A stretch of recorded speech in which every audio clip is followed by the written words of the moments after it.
Hey, cool. Good morning. Happy 4th of July. Hey, we're out here at Centennial Park in Columbia, Maryland. I'm going to shoot a couple of brackets today, HDR, AEB as it's saying. If you know how to do this, just skip on by. But if you're not sure how to do this and how to post-process these guys, we're going to do it right now. So I'm going to show you the process to shoot bracket exposures, and then we're going to take these photos in the Lightroom and show you how to actually process them once we're done. So what I'm going to do is I'm going to go ahead and shoot in RAW. We're going to change to RAW. I'm going to stay in aperture priority mode. And we're going to go here to the AEB mode. And we're going to shoot, we'll go ahead and shoot 5. You have the option of 3 or 5, and we'll go 5. All right, so we're all set. We're going to shoot 5 shots each time we shoot the shutter right now at this point. So I'll go ahead and no further ado, let's go ahead and take a shot.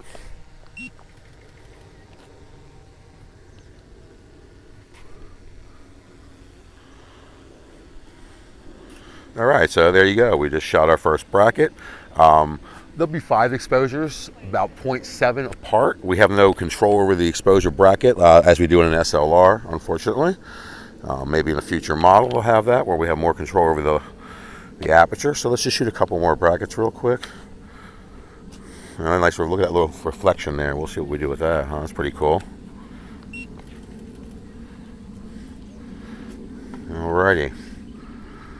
So, there you go, that shot. Perfect, awesome. And we'll just shoot one more. I mean, you'll get the idea after that. And then we're going to give a little bonus. I'm going to go ahead and shoot a Hdr Panorama, and we'll show you how to process that as well in Lightroom.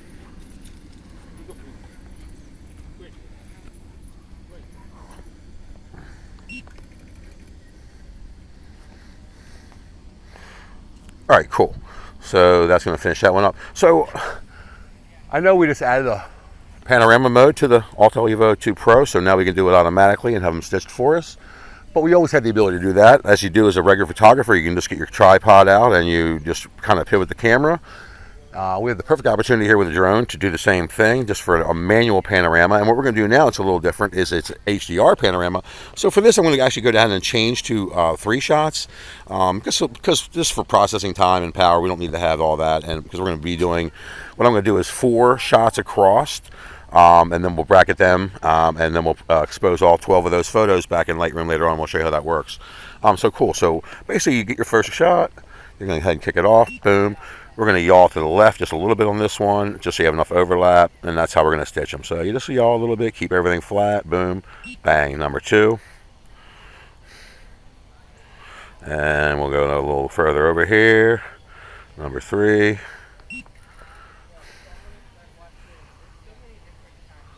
And go a little further, number 4. And go ahead, I'll go one more. I was going to do 4, but we'll do a 5 wide pano. You could also, of course, add up shots, down shots, and do all that. But this is just for this purposes of this. You'll get the idea. We'll shoot the just straight across pano. Okay, great. So we have a 5 span pano right there, and we'll put that together as a pano HDR back in Lightroom when we get back with this. So I think we're done with the shooting at this point. I'll go ahead and stop this screen recording, and then when we get back, we'll be in Lightroom, and we'll put these off the drone into the computer and show you how it all works. Thanks. All right, cool.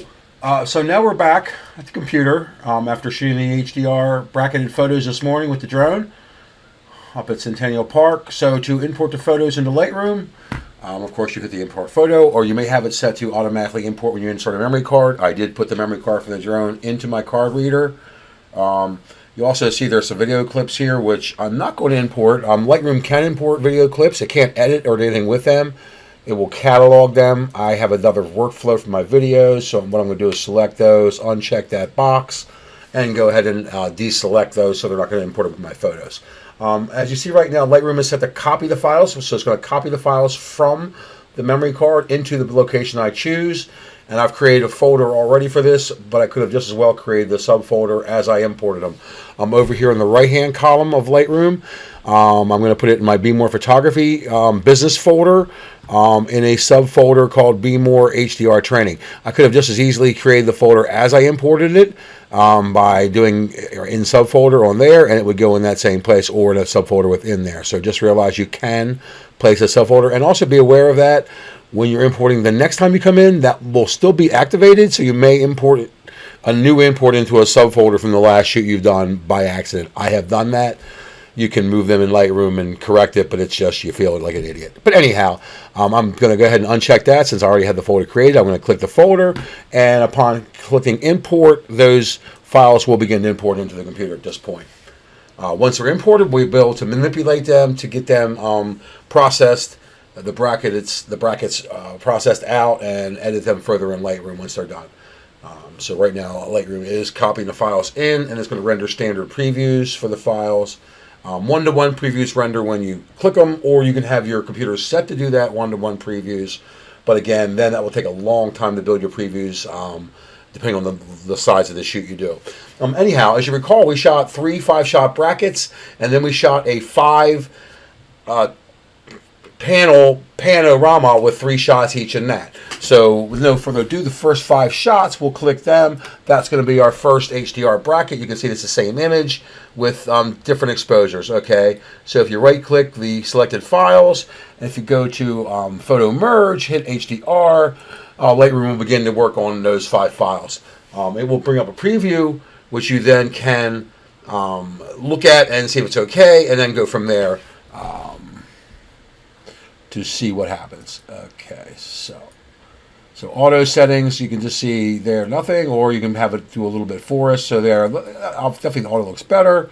We're not going to do any ghosting or shouldn't be anything moving through the frame. We were on a tripod in a sense since we were on our drone with a gimbal. Create stack. What that will do, if you uncheck that, the files will be laid out separately. You'll have 5 separate files as they are now, with the 6th file being the merged HDR. But if you click stack, when they are completed, you will have a stack of 5 files with the 6th one on top being the merge, and that will neaten it up. So we'll go ahead and do that. We're going to hit merge, and then that's going to go ahead and produce that out. In the meantime, we can grab the next 5 and begin that process. So you got 1, 2, 3, 4, 5. And again, just right click, photo merge, HDR, same process. It's going to go ahead and do the processing of that file. Give us a preview, and then we of course can click it and go ahead and merge the file completely. Again, we have create stack created. As you see, the first stack is finished. 5 files. See the 6 there. You have 5 files below it. The 6th file on top is the actual merged pano. I'm sorry, merged HDR. Okay, so here's a preview here. Here's auto settings again. Yeah, it's nothing there. And then we have a little more detail. Hit merge. Bam. There we go. Okay, so same thing. Last set here. What? 1, 2, 3, 4, 5. And same exact process. Photo merge, HDR. Let the preview build. There, the stack is finished with the HDR on top.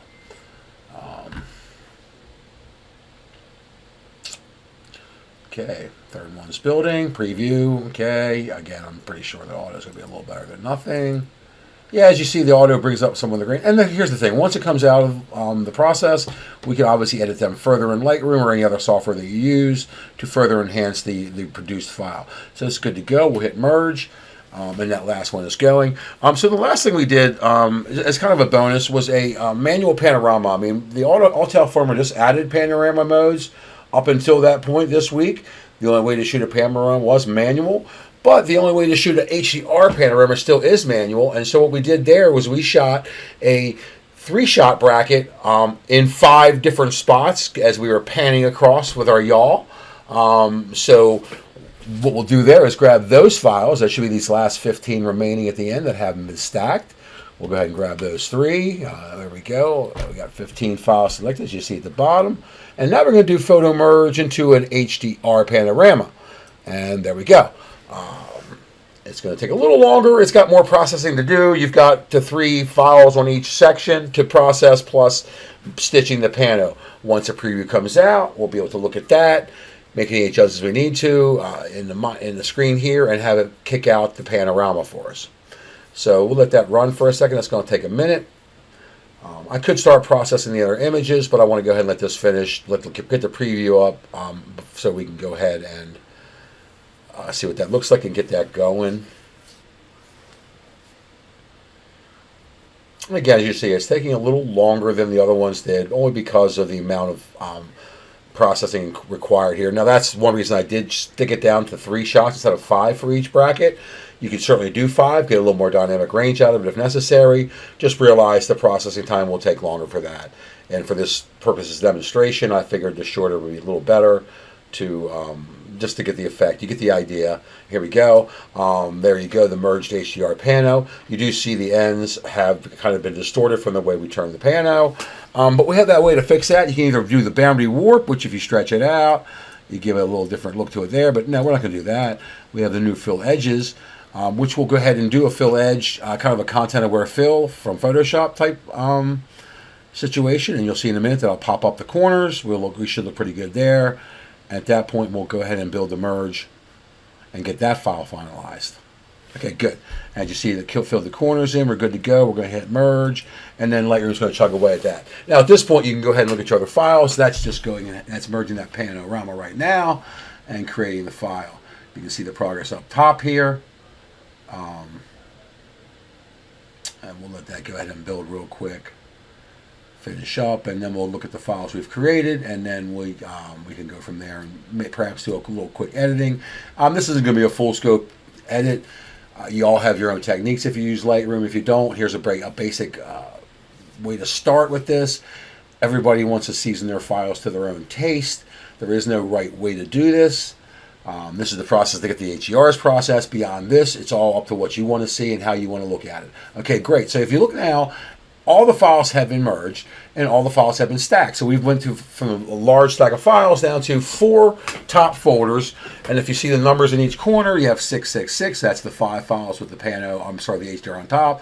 And this is the merged Pano HDR with 15 files below it, and the 16th will be the merged Panorama HDR. Okay, so look at the files real quick. We'll pop up that one, and here we go. That's what that looks like. So again, better than it was, because if you do look at the original, you can unstack if you need to. We can unstack the stack, stacking, unstack. Look at the first one. That's what the original file was. Here's the bright one, and of course the merge is here. To compare the merge and that, we can select those two. Go X, Y, and on the right will be your original, and on the left is going to be the merged panorama right there. So again, there you go. We'll go back to the one file. We'll get off of that. We'll click on that, and here is our merged file. So from here, again, we'll do a brief look at it real quick. So first thing I want to do is some maybe global edits. So we go to develop module real quick. It looks slightly overexposed at this point. So maybe at this point I would want to bring the tone down a little bit, drop the exposure just a little more, perhaps. Maybe a little better there. I see the shadows are already cranked a bit. I don't know if I like that or not. Clarity, a little extra dehaze, perhaps, bring some skies down. Another good trick to use with sky shots or anything, even in ground photography, aerial photography, is the graduated filter. Many people use graduated filters on ground photography when you're doing landscape shots, just to have the sky darken and the landscape not be as darkened. Same principle here, except this is a digital version. So what we'll do here is we're going to go ahead and grab the gradient from the graduated filter, and we're going to drag out a gradient upon our sky. Right now there is no settings here. There are lots of presets. You can make your own presets. But anyway, at this point, let's just draw the gradient in, and then we will start pulling some sliders to get the effect applied, and we can watch it in real time what it looks like as we do it. So if you pull the gradient out, as you can see, it's splitting into 3 bars, and that's how the gradient will split. The gradient will definitely be darker on top, less effect on the bottom, and it fades out as you go down. So if you see here, we've cut it down to where it does cover the ground somewhat, but the ground will be less effect in the sky. So generally for this, what you're going to do is lower the exposure some, and the gradient will make it so it's more on top, less on the bottom. So that should darken the sky some, give it the more blue look like you would normally have with a graduated filter. So as we pull the exposure slider down, you can see it kind of making the sky pop a little bit. So, we don't want to go too far with that. I think that looks, if you go back to, if you double click that, if you double click it, everything goes back to 0. If you slide it, the extremes, that's all the way -4, and that's +4. Of course, and that's a good way to actually play with every slider. There's no sense in not playing. You can do it. Nothing's ever done to these files. Even if you had made a total mistake and screwed this thing up, several options you have. You can go back to the history panel on the side over here. Every move you've made has been applied. If you click a step, you'll go back to that step before you apply it. So you can always do that. The other option with Lightroom is you can always reset the file. Nothing in Lightroom is set in stone until you export the file, and then of course you can re-export it with different settings. The great thing about Lightroom is it's non-destructive. The workflow is non-destructive. Everything you do in Lightroom you can undo, redo, create virtual copies, which is a digital file, which is the same as the one you have next to it. That takes up virtually no space on your computer that you can edit a separate way. And again, that won't become a reality until you export the file into some format you're going to use for a project or whatever you need it for. So at this point, you get the idea. We don't sit here and play with the file forever. I could be here for all day playing with these, and I'm sure some of you do. Right now, we'll go ahead and close the gradient. You can always go back if you don't like it. If you just so you know, you click the gradient again. You can get back in there. If you hit reset, everything we've done will go away. All you need to do is click the little eyeball there. It brings up the gradient. The other thing you can do while you're in here, if you want to, you can rotate the gradient. As you see now, I have the curve arrows. If I do that, it will twist the gradient and the light will change. You can also grab the top or bottom of the gradient, which will reduce the spread of the gradient if you want to press it in or press it down. So there's options once you get it. Sometimes I do suggest just laying it down first and then putting your effect on top of that. That way you can actually see what the effect is doing as you're applying it. Again, tweak it out as you like. We could spend forever, but you get the idea on that. So I would say for now, this file will be completed. Let's look at the second one just to take a look. All right, so here we are with the second merged file. This is the merged HDR. This one was shooting back towards the sun. The sun was right. Obviously, you can see it kind of peeking through up here to the right a little bit. So this looks a little still overexposed. So what I'm going to do here is go ahead and do the same thing we did last time. I'm going to start with the gradient brush this time. Go ahead and drag a gradient down on the frame and drop the exposure some on that.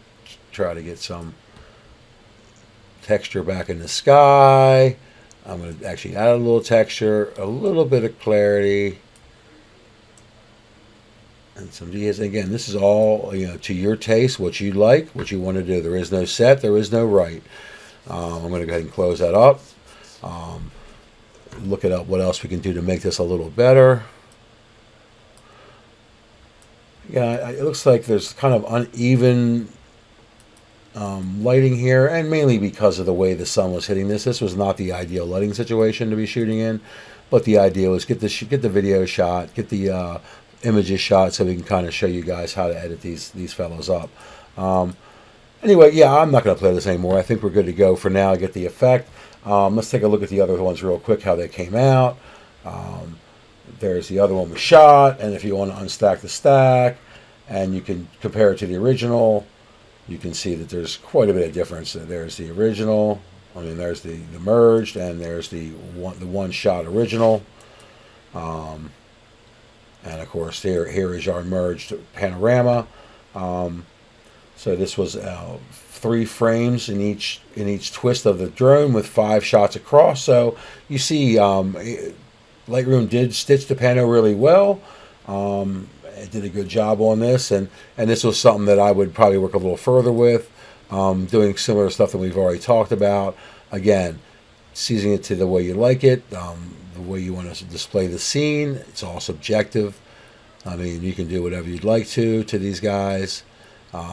That's what makes it such an art form. We all have our own ways of editing, and that's why no 2 photos are the same, even if they're taken in the same location by the same camera.